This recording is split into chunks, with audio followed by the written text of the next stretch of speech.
Good morning students. Exercise 2.1ல 9th sum பார்க்க போறோம். என்ன கொடுத்துருக்காங்க அப்படின்னா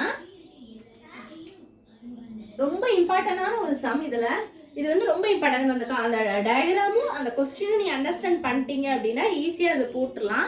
ஆல்ரெடி நீங்கள் 7th some 8th some 5th அதெல்லாம் போட்ட மாடல் மாதிரி தான் இருக்கும். பட் என்னன்னா நீங்கள் டயக்ராமை புரிஞ்சு இது பண்ணுற மாதிரி இருக்கும், மற்றபடி வேறு எதுவுமே கிடையாது. அதுலேருந்து நீங்கள் என்னெல்லாம் எடுக்கிறீங்க, ரேடியஸு தீட்டா அதை மட்டும் அண்டர்ஸ்டாண்ட் பண்ணிட்டீங்கன்னா எப்போதும் போல் அந்த ஃபார்முலாவை போட்டு நீங்கள் பண்ணிடலாம். இப்போ புரிஞ்சுதா? ஃபர்ஸ்ட் கொஸ்டினை பாருங்கள். Damu fixes a square tile of 30 centimeter on the floor. The tiles has a sector design and it is shown in the figure. Find the area of the sector.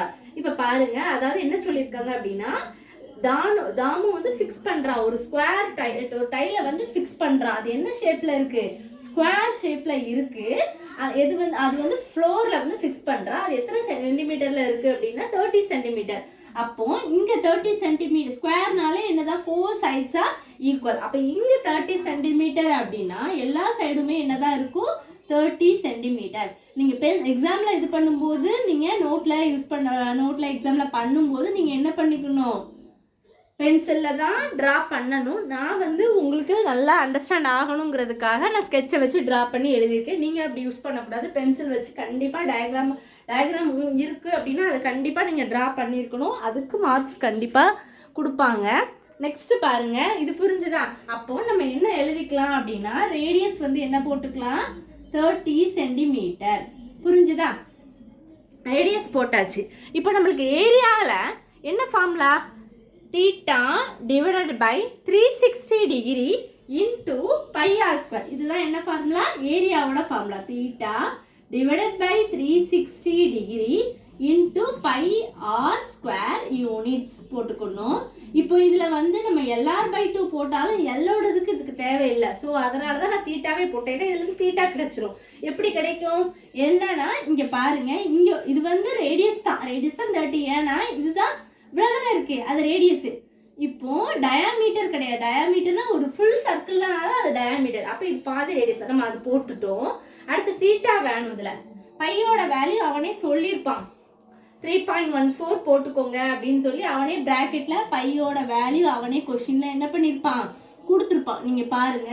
சரி, இப்போ வந்து தீட்டாவோட வேல்யூ எப்படின்னா அந்த ஆங்கிள் வந்து பாருங்க பெர்பெண்டிகுலரில் இருக்கா. அப்போ தீட்டாவோட வேல்யூ வந்து என்னதான் இருக்கும் அப்படின்னா 90 டிகிரி. அது வந்து நீங்கள் புரிஞ்சுக்கணும். அதாவது இந்த லைன் வந்து எப்படி இருக்குது? பெர்பெண்டிகுலர் ஒரு சர்க்கம்ஃபரன்ஸை டச் பண்ணி இருக்கிற மாதிரி இருக்குது.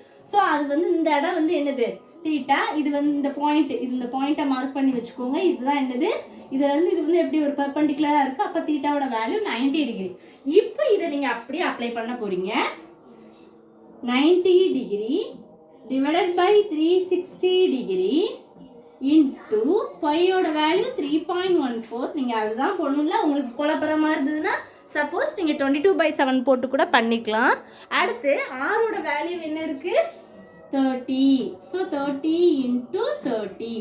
இப்போ கேன்சல் பண்ணலாமா? எல்லாமே கேன்சல் பண்ணுறதுல தான் மிஸ்டேக் பண்ணுவீங்க. ஸோ போட்டு பாருங்க. அப்போ தான் உங்களுக்கு ஈஸியாக ஆன்சர் வரும். இப்போ பாருங்க, ஒரு 0 இதில் கேன்சல் பண்ணிட்டேன். அப்போ இங்கேயும் ஒரு 0 கேன்சல் பண்ணியாச்சு. 3 இருக்குது, 36 இருக்குது. 1 3 is 3. அப்போ 1 3 is 3, 2 3s are 6. அப்போ 12 கிடைக்குது. அப்படி தானே? இந்த 12 வந்து 2 is a even number, last number. அங்கே 0 is a even number. So நம்ம இதை கேன்சல் பண்ணிக்கலாம். 6 2s are 12. அப்போ 1 2 is 2, 5 2s are 15, 2s are 30 போட்டுக்கலாமா? இப்போ இது 6 2 15 வந்து நம்ம 3 டேபிளால கேன்சல் பண்ணிக்கலாம். 2 3s are 6, 5 3s are 15 போட்டாச்சா? இங்கே 2 இருக்கு, இங்கே 5 இருக்கு, கேன்சல் பண்ண முடியும். பட் இந்த 2வையும் 90யும் கேன்சல் பண்ணலாம். 1 2 is 2. அப்போ இதை கேன்சல் பண்ணும்போது 4 2s are 8, 5 2s are 10, 45 இருக்கும். இப்போ இந்த 45 ஒரு 5 இது ஒரு 3.14. இது எல்லாத்தையும் நம்ம என்ன பண்ண போகிறோம்? மல்டிப்ளை பண்ண போகிறோம். இதுதான் அடுத்த ஸ்டெப்பில் நான் எழுதியிருக்கேன். 45 வேற என்னலாம் இருக்குது? ஒரு 5 இன்டூ 3.14. இப்போ 45ஐயும் 5யும் பண்ணுங்க. 5 5s are 25, 5 last number 2. So 4 5s are 20 கூட ஒரு 2 ஆட் பண்ணி 225 இன்டூ 3.14. இதை மல்டிப்ளை பண்ணி போடுங்க. அதுதான் என்னது உங்களுக்கு ஆன்சர் வரும். சரிங்களா? என்ன பண்ணணும்? எப்படி பண்ணணும் நீங்கள் 3.14 போட்டுக்கோங்க. 225 இதை வந்து நீங்கள் மல்டிப்ளை பண்ணி போடணும். அதான் answer. 4 5s are 20, 0 remaining 2, 1 5 5 6 7, 3 5s are 15, 2 4s are 8, 1 2 is 2, 3 2s are 6, 2 4s are 8, 1 2 is 2, 3 2s are 6. இப்போ போட்டாச்சா 0 7ல 8 ஆட் பண்ணிங்கன்னா 14 ரிமைன் 1 15 ஆயிரும். ஸோ 5 1 இருக்குமா 1 + 5 6 7 8 8 + 8 16. ஸோ 6 ரிமைனிங் 1 இருக்கும் 1 + 1 2 2 + 6 8 9 10 0 1 இருக்கும் 7. எத்தனை நம்பர் கழிச்சு புள்ளி வைக்கணும் 2 நம்பர் கழிச்சு. அப்போ 7 0 6.50 706.50 அப்படிதான் சொல்லணுமே தவிர 706.50 அப்படின்னு சொல்லக்கூடாது. அந்த பாயிண்ட்டுக்கு அப்புறம் இருக்கிற நம்பரை தனித்தனியாக தான் சொல்லணும். ஸோ 706.50 அதான் உங்களுக்கு ஆன்சர். ஒரு தடவை ஒன்ஸ் அகெயின் செக் பண்ணிக்கலாம். 3.14 225ஆல் மல்டிப்ளை பண்ணுறோம்.